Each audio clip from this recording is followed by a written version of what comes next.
Alguém resolve este problema? Não. Desde 2004, quase há 20 anos que apressaram o meu pai à cova, para o ano que vem faz 20 anos. Alguém resolveu este problema? Não. Acham mesmo que isto é um Estado de Direito? Acham mesmo que o SNS salva vidas? Pode salvar algumas, mas também apressa muitas outras à cova.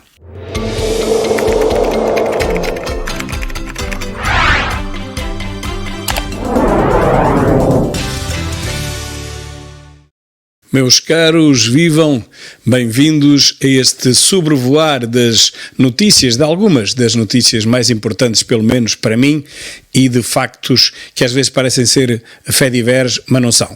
São bastante mais importantes, como vamos ver pelo menos aqui dois ao longo deste vídeo. Ficámos ontem aqui, para aqueles que me seguem, recordam-se que ficámos aqui.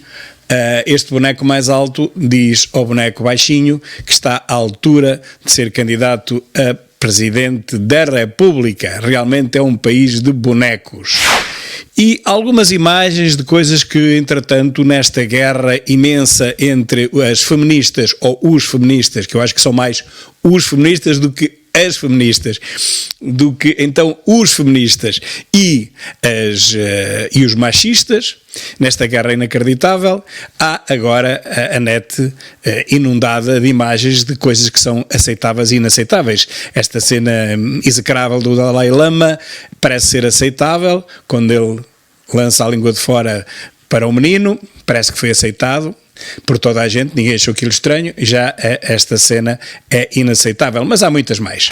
O Manuel Ferreira, que é um dos maiores fotógrafos da Serra da Estrela, se não for mesmo o maior, tem imagens inacreditáveis como esta sobre, neste caso, a lua azul de ontem, ou de anteontem, uma lua espetacular e que ele soube captar como ninguém. Eu no Notícias de Ceia, de vez em quando publico as fotografias dele, são todas do melhor que há. Mais alguns quadros de coisas que são aceitáveis. Neste caso não havia machistas na época, portanto, enfim, o Rubiales é um anjinho ao pé de João Malheiro nos seus tempos áureos, mas tudo isto é aceitável. O que não é aceitável foi o que fez lá o outro maluco espanhol. Continuando com mais algumas fotografias que são perfeitamente aceitáveis, isto também é aceitável porque elas próprias são machistas, portanto, como veem, isto é tudo aceitável, ok? Muito bem. Continuando, e Marcelo diz que russofobia é um disparate. Podiam cortar aqui algumas palavras no meio, ficava só Marcelo e depois a seguir é um disparate. Não era preciso o resto. Bom, realmente, depois do Papa chocantemente canhoto, para não dizer outra coisa, que elogia a Rússia e a grande história da mãe Rússia, uma história de ditadores, não foi outra coisa, nunca houve democracia na Rússia, nunca em tempo algum houve democracia na Rússia, foram os czares e depois foram os comunistas, a democracia nunca houve. E o Papa, escardoido, chocantemente elogia a grande história da mãe Rússia. Bom, e leva aos píncaros, temos o Marcirco agora a falar da russofobia. Bom, mas isso é o que existe em Portugal desde sempre. Eu, desde o dia 24 de fevereiro do ano passado, quando começou a invasão, em todas as TVs o que se vê é a russofobia. Até a RT, a televisão da Rússia, foi cortada, só vimos de vez em quando é conveniente para a Ucrânia, de resto corta-se. Ninguém em Portugal tem direito a saber o que diz a Rússia, ninguém tem.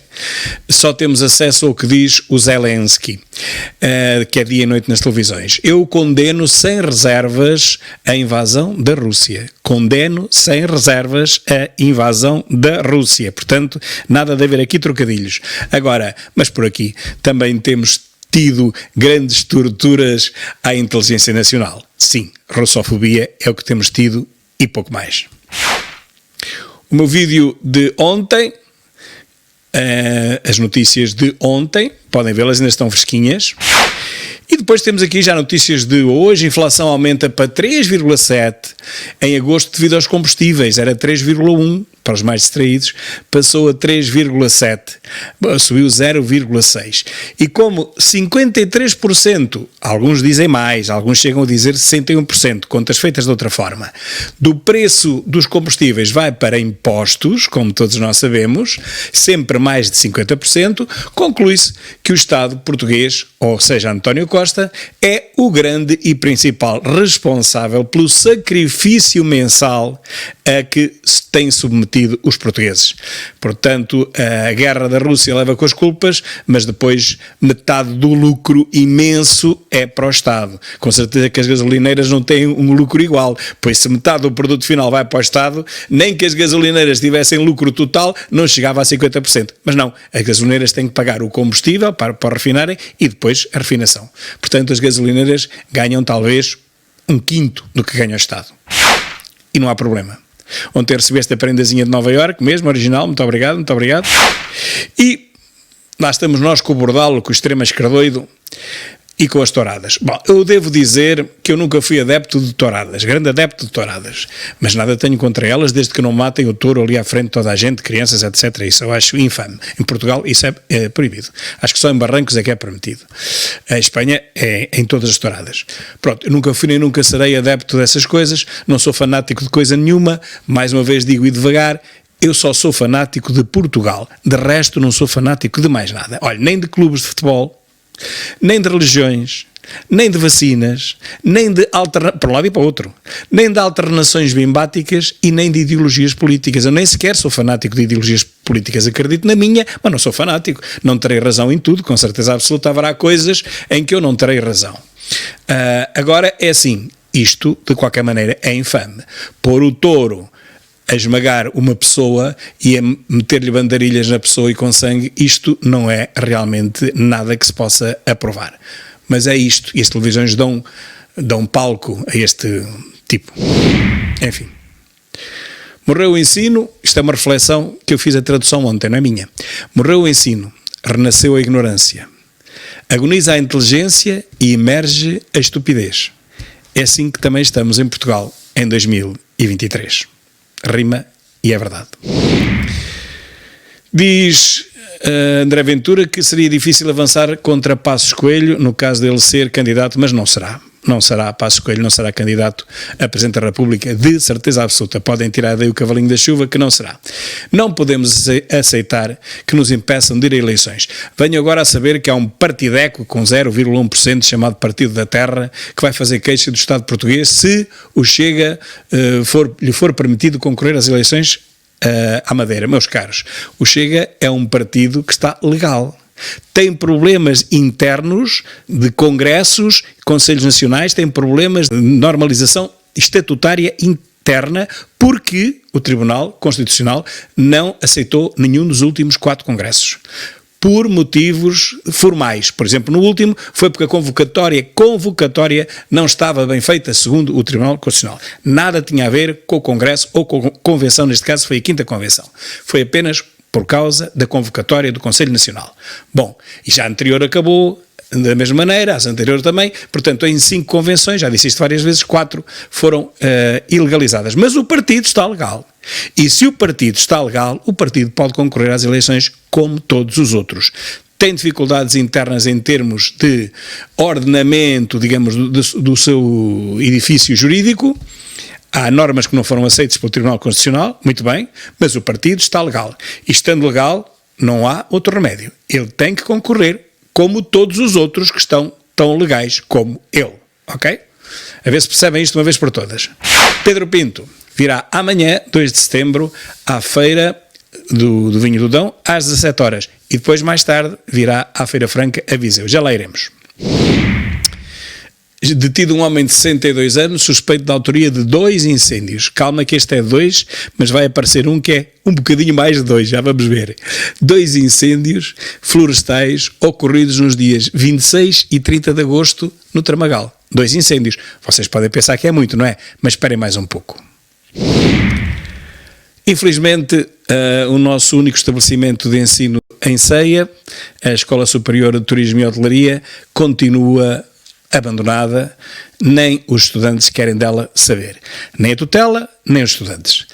Isto está alugado no Politécnico da Guarda. Havia de ser superior, havia.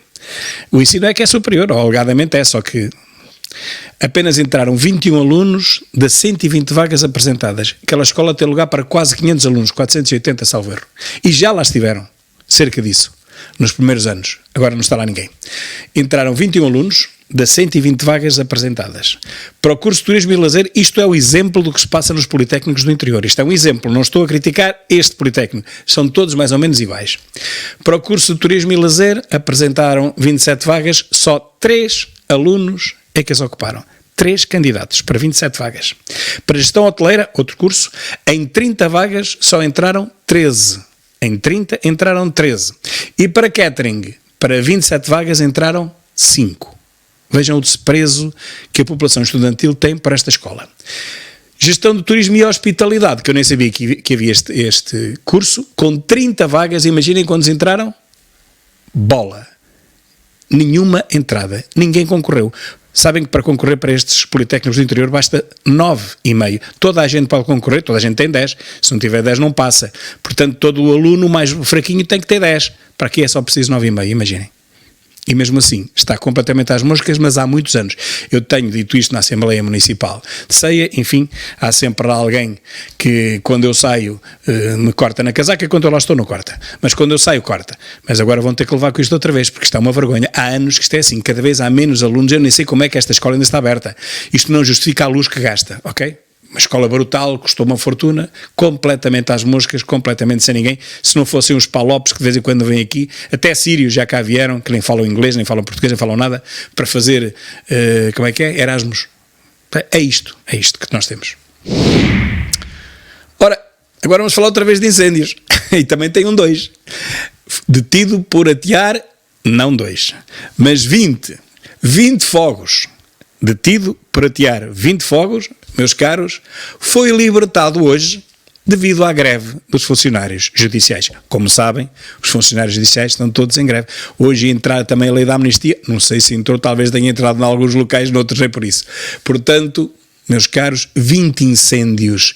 Este tipo ateou 20 incêndios. Eu tenho aqui até ao lado, aqui está, tenho aqui até ao lado, que vou pôr aqui em maiorzinho, talvez dê para pôr, não sei se dá, nem se não, cá está. O texto: o homem com fascínio pelo fogo foi detido esta quinta-feira pela Polícia Judiciária de Braga, por atear 20 fogos entre os dias 9 de Abril e 28 de Agosto, ok? Pronto, então, como estão a ver, em diversas freguesias do concelho de Ponte da Barca. Foi libertado por ordem do Tribunal, devido à greve dos funcionários judiciais. Se vocês acham que isto é um Estado de Direito, se vocês acham que isto é um país a sério, se vocês acham que pode haver respeito por um país destes, eu acho que não. Eu acho que não. Claro que temos que fazer alguma coisa para que volte a haver credibilidade e respeito pela justiça, mas não pode haver. Enfim, nós todos temos que respeitar a justiça, mas a justiça não respeita os portugueses. Não respeita os portugueses. Estes desgraçados andam há mais de um ano em greve. Ninguém lhes liga cavaco. Não querem saber deles para nada. Claro, eles chegam às 3, 4 da tarde, chegou a horinha, adeus até ao meu regresso, que eu já venho. Ficam os processos todos a meio, ficam as testemunhas a meio do seu testemunho, ficam os arguídos a meio do julgamento, e é assim. Mas isto é assim há um ano e tal. Ninguém resolve este problema em Portugal. Isto não é um país de direito, isto não é um Estado de Direito, isto é uma coisa qualquer, que eu não sou capaz de, enfim, caracterizar. Não sou capaz de caracterizar uma coisa destas, porque se fosse uma primeira greve ainda era como a outra. Estão nisto há um ano e pouco, mais de um ano. Nem sei bem há quanto tempo, mas há mais de um ano. O meu vídeo de há pouco, a fraude gigantesca que é o voto eletrónico. Amigos, vejam-no, porque eu levanto aqui algumas questões que eu penso que são muito pertinentes. Eu não estou a dizer que vai haver de certeza fraude. Estou a dizer é que se alguém quiser fazer fraude, meus caros, tem aqui um terreno imenso para explorar. Nunca mais acaba. Pode fazer as fraudes que quiser, pode pôr os algoritmos a trabalhar da maneira que quiser. Eu se calhar vou votar no Chega, se calhar não vou de certeza votar no Chega, é capaz de me aparecer o voto no PS, eu sei lá, ninguém escrutina, não há maneira de escrutinar isso, é a máquina a trabalhar e mais nada. Mas nós sabemos que as máquinas não trabalham sozinhas, tem que correr um programa, não é? Que tem milhares e milhares de linhas, pode chegar a ter dezenas de milhares de linhas, só que quem é que fez essas linhas, quem é que fez esse programa, quem foi o programador, não sabemos. Pode haver um randomize, de X em X votos, vai um para aquele partido. Pode haver tudo. Pode haver outra coisa, como vão ter acesso aos cadernos eleitorais, pode haver até uma inteligência artificial lá dentro que vai buscar alguns eleitores que não apareceram, que não votaram, e no final pode ir lá buscar 100 ou 200 e metê-los num partido qualquer. Imaginem, é tudo possível, nós não temos maneira de escrutinar nada, de verificar nada. Enquanto o voto for em papel, nós podemos sempre recontá-los. Há ali muita gente, podemos sempre recontá-los. Vemos se realmente foram aqueles votos que apareceram ou não. A pessoa, ela própria, que mete o voto na urna e depois estão ali 6, 7, 8 pessoas, mais os delegados. Não há maneira de haver ali falcatrua. Hoje em dia não há maneira, ninguém se vai arriscar a isso. Há muita gente a ver. Agora com o voto eletrónico. Alguém escrutina o voto eletrónico? Ninguém. Ninguém. A eleição pode já estar ganha antes de abrirem as urnas. Muito normalmente, dependendo do programa que estiver para a distribuição dos votos, a eleição, repito, pode estar ganha antes de abrirem as urnas. Chega propõe que o Governo use verbas do PRR para ajudar inquilinos a pagar rendas. Aqui está uma proposta inteligente, aqui está uma proposta coerente, aqui está uma proposta que ninguém fez, mas passou no Correio da Manhã, mas de certeza que não passa nas televisões. E depois dizem que o Chega não tem propostas.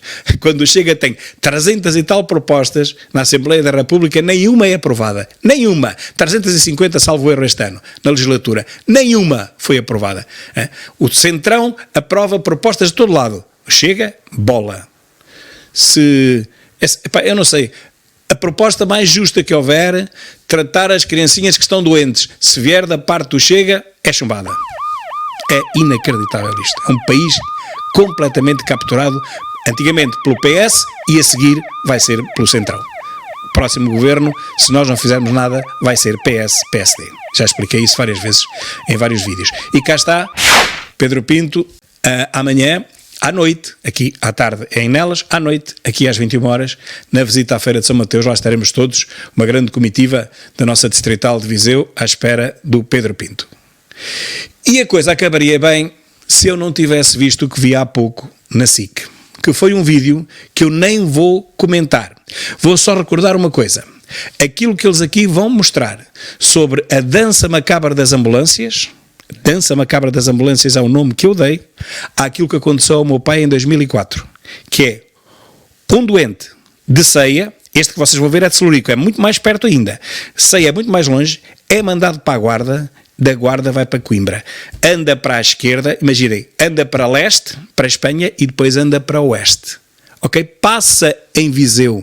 Este doente foi um ferido, que se feriu com uma rebarbadora enterrada na perna, andou a passear de Celurico para a Guarda, que é para leste, para a Espanha, e depois da Guarda mandaram-no para Viseu, que é a oeste, que é para o lado do mar, mas teve sorte. O meu pai foi bem pior. Foi para Guarda, Coimbra, Guarda, Ceia, andou ali a fazer a dança macabra das ambulâncias, que infelizmente é assim desde pelo menos 2004. 2004 tenho a certeza porque foi isso que aconteceu ao meu pai. E morreu. O meu pai não se salvou. Morreu. Deixaram-no morrer ao fim de 6 dias. Andar nas ambulâncias para a Guarda, para Ceia, Ceia para Coimbra, Coimbra para Ceia, Ceia para a Guarda, Guarda para Coimbra, chegou lá, morreu. Ok? É isto o SNS de Portugal. E é isto, desde 2004. Ora, vejam então esta peça da SIC. Espero que não me cortem o vídeo. Sábado, o cunhado a fazer algumas obras quando ficou literalmente com uma rebarbadora semelhante a esta presa ao osso da perna. O cunhado ligou para o INEM, eram 10h30 da noite. A primeira chamada caiu, à segunda foi ativada uma viatura médica de emergência. O caso era grave. O homem perdia muito sangue e estava em risco de vida. Muito sangue por todo lado, porque havia corte das femorais e havia uma parte que neste aspecto foi um pouco fundamental. Foi que um dos familiares ou amigos, penso que cunhado, utilizou um cinto para fazer o garrote e muito provavelmente foi essa atitude espontânea que salvou a vida ao Eduardo. Celurico da Beira fica entre a cidade da Guarda e a de Viseu. Segundo os bombeiros, o médico que assistiu o homem no local alertou o CODU que o Hospital da Guarda, apesar de ficar mais perto, estava sem ortopedista naquele dia. Além disso, não tem serviço de cirurgia vascular. Perceberam?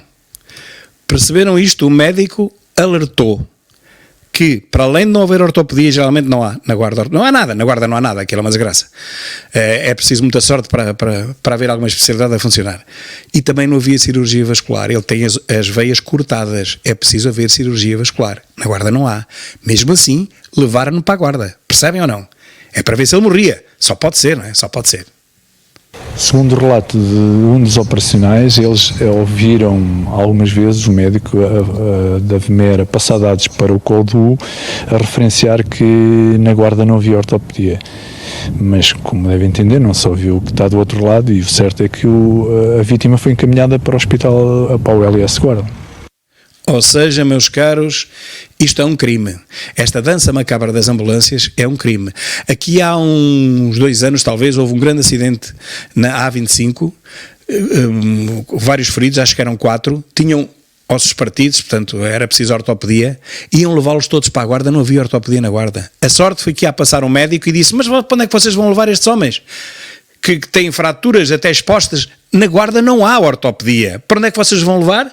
E então, por sorte daquela gente, alteraram e levaram-nos para Viseu. Se não, levavam-nos para a Guarda, em passeio. Para a Guarda, para a direita, e depois para Viseu, para a esquerda, e depois para Coimbra. Dança macabra das ambulâncias. É o que isto é. Não é mais nada, meus caros. Contactado pela SIC, o INEM diz que a decisão de enviar o doente para o Hospital da Guarda foi tomada em articulação com o médico do CODU, que seguia o caso à distância. Diz ainda que o transporte teve em consideração a avaliação clínica efetuada pela equipa médica, a distância do local às diferentes unidades hospitalares, bem como as valências do hospital de destino, tendo-se articulado previamente com o hospital de destino. Mas no hospital de destino, a Guarda, pouco ou nada foi feito à chegada do doente. Não podem dizer nada mesmo, nada. Se calhar tiraram-lhe o cinto e fizeram-lhe uma outra coisa mais profissional em vez do cinto, mas de resto não há nada para fazer. Então, se não há ortopedia e não há cirurgia arterial, o que é que fizeram àquela gente? Nada. Estiveram ali a fazer perder tempo, a perder sangue, e depois enviaram-no para trás, no sentido oposto àquele que ele veio. A dança macabra das ambulâncias, que eu denuncio desde 2004.